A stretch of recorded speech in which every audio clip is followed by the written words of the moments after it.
राज्य पदाधिकारी आणि सर्व जिल्हा पदाधिकारी, तालुका पदाधिकारी आणि सर्व पेन्शन शिलेदार बंधूंनो, एक गांभीर्याची गोष्ट आहे.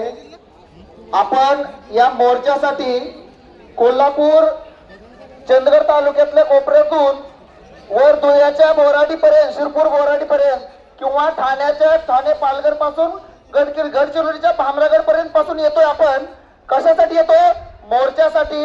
आणि आपण इथं काही वेळ बसू शकत नाही. ही राज्य टीम 8 दिवसापासून इथं आहे, हे सगळे नियोजन करण्यासाठी. आणि माहिती आहे मला, आपलं तरुणांचं संघटन आहे, आपलं रक्त असं सळसळतं.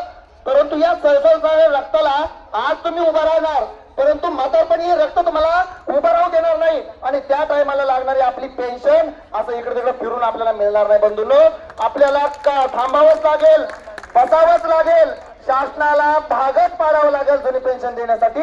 यासाठी नेतृत्वावर विश्वास ठेवून आपण सर्वांनी इथं बसलं पाहिजे, थांबलं पाहिजे. ही पेन्शन सर्वांना माहिती आहे. इथं बोलणारे जे बोलतात हे सगळ्यांच्या डोक्यात आहे. फक्त ते रिफ्रेश करावं लागतं, कुठेतरी आपल्याला रिमाइंड करून द्यावं लागतं. आणि त्यासाठी आपल्याला इथं सगळ्यांना जमावं लागतं. या नेतृत्वावर विश्वास ठेवून आपण इथपर्यंत आलेलो आहोत. आजपर्यंत आपल्याला यश मिळालेलं आहे आणि इथून पुढचं राहिलेले यश मिळवायचं आहे. ही खात्री आपल्याला सगळ्यांना महाराष्ट्राची जुनी पेन्शन संघटनाच देणार आहे आणि त्यांच्याकडूनच आपल्याला घ्यायचंय. याच राज्य सरकारकडून आपल्याला हे एनपीएसचं भूत घालवायचंय आणि जुनी पेन्शन योजना मिळवायची आहे.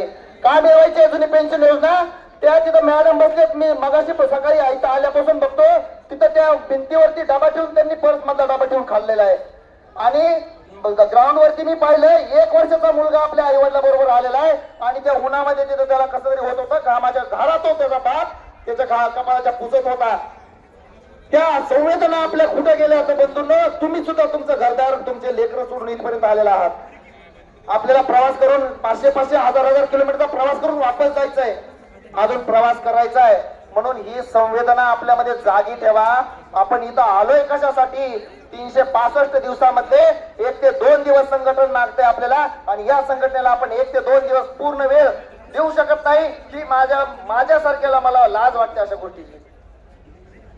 मग का संघटनेमध्ये काम करायचं? माझ्यासारख्या नवीन, मी जिल्हाध्यक्ष आहे, हे आज जिल्हाभर फिरत असताना मी पाहतोय सगळ्यांची तळमळ, सगळ्यांना वाटतं मिळायला पाहिजे. पण इथं पदाला महत्व नाहीये, या पदामागं माणसं किती आहेत याला महत्व आहे. त्यासाठी आपल्याला सगळ्यांना काम करायचं आहे. पहा, आज आत्ता पाहिलं तरी बघा तुम्ही, आपली गर्दी मोर्चा निघाला त्यावेळेस किती होती आणि आता किती आहे. हे सर्वांनी, तुम्ही सर्वांनी, आपण सगळ्यांनी यांना सगळ्यांना आपल्याला सांगितलं पाहिजे.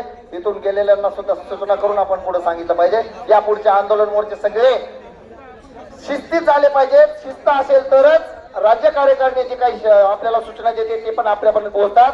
आलेले मान्यवर काय बोलत आहेत ते आपल्या सगळ्यांपर्यंत पोहोचल. छोटे खाली मोठा घास घेतला असं समजतो.